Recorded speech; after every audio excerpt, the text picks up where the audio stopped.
Whether we have further conversations, whether we ultimately get to a deal, I really think the ball is in the Iranian court because we put a lot on the table. We need to see the Straits of Hormuz fully open. It was about the United States and the fact that he's been a good partner to both me and the president personally, but also to the United States. I'm sad that he lost.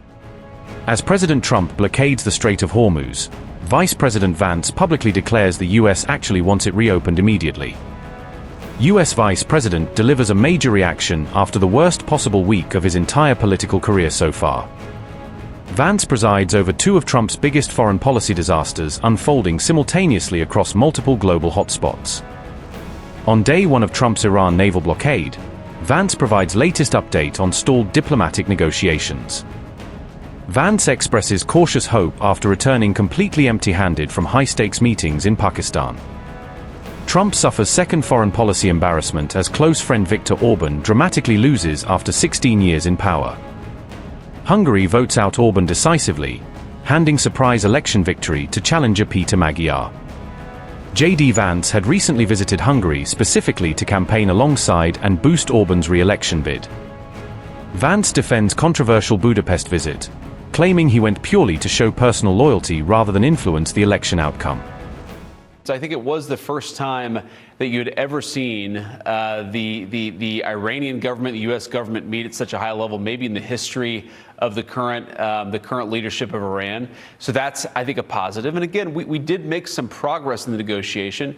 The big question from here on out is whether the Iranians will have enough flexibility, whether the Iranians will accept the critical things that we need to see in order for things to get done. Whether we have further conversations, whether we ultimately get to a deal, I really think the ball is in the Iranian court because we put a lot on the table. We actually made very clear what our red lines were. We also made clear, Brett, that we actually would be very happy. The President of the United States has said he would be very happy if Iran was treated like a normal country, if it had a normal economy, if its people were able to prosper and thrive.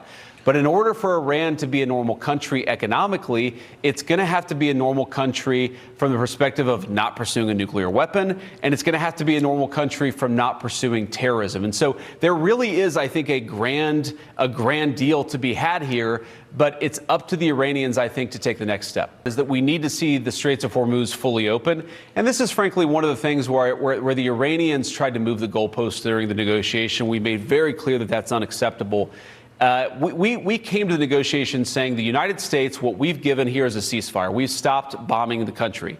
What we expect the Iranians to give up is a full reopening of the Straits of Hormuz. We have seen, as the president has said, some significant uptick in traffic coming through the Straits of Hormuz. That's good for the global economy. It was about the United States and the fact that he's been a good partner to both me and the president personally, but also to the United States.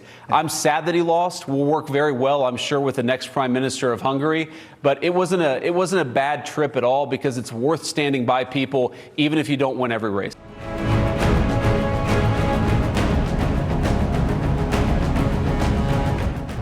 Reports indicate that a U.S. naval blockade in the Strait of Hormuz came into effect on April 13th, according to multiple sources.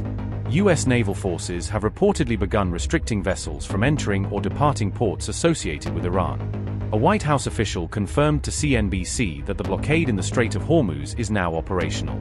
Naval units at sea are said to have adhered to President Trump's stated 10 a.m. Eastern Time deadline for enforcing the blockade. The U.S. president also issued a new warning to Iran through a statement posted on Truth Social on April 13th. Trump stated that Iran's fast attack vessels could face retaliation if they attempt to interfere with U.S. operations. The U.S. president said, and I quote, "Iran's navy is laying at the bottom of the sea, completely obliterated, 158 ships. What we have not hit are their small number of, what they call, fast attack ships, because we did not consider them much of a threat. Warning, if any of these ships come anywhere close to our blockade, they will be immediately eliminated, using the same system of kill that we use against the drug dealers on boats at sea. It is quick and brutal. PS 98.2% of drugs coming into the US by ocean or sea have stopped." End quote. Iran's foreign ministry responded strongly, criticizing what it described as a unilateral blockade imposed by the United States. Spokesperson Esmail Bagai questioned whether such actions could justify broader economic consequences at a global level. Iran Foreign Ministry said, and I quote, "Can an illegal war of choice be won through a revenge of choice against the global economy? Is it ever worthwhile to cut off one's nose to spite one's face?" End quote. Ahead of the stated deadline, Iran's armed forces indicated that maritime security in the region would be directly impacted if its interests were threatened. The Qatar Al-Anbiya headquarters issued a statement warning of potential retaliatory measures at sea. Iranian authorities also described the proposed blockade as unlawful and characterized it as an act of maritime coercion.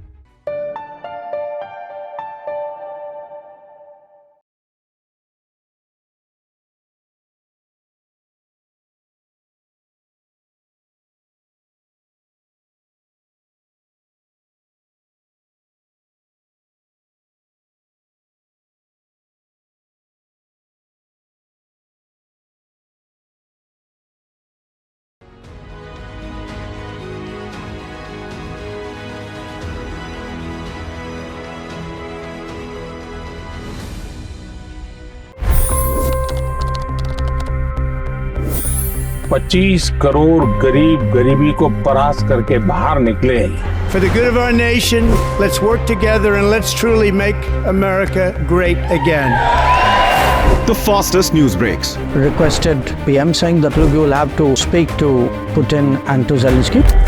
The biggest newsmakers. The relationship with India is probably the most important bilateral relationship the US will have for the rest of this century.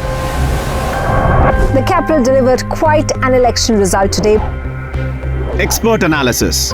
The million-dollar question today is how to stop this dance of death. Ground reports. I'm standing at the crossroad of the Kumbh Mela. Behind me are more than 100 entry ghats.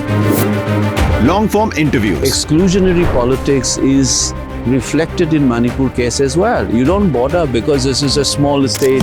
Deep dive into burning issues. It's often said DRC could be the richest country in the whole world. It's because of what sits underneath. Why exactly did the US topple the Sheikh Hasina government? HT videos. We don't just break news, we break it down.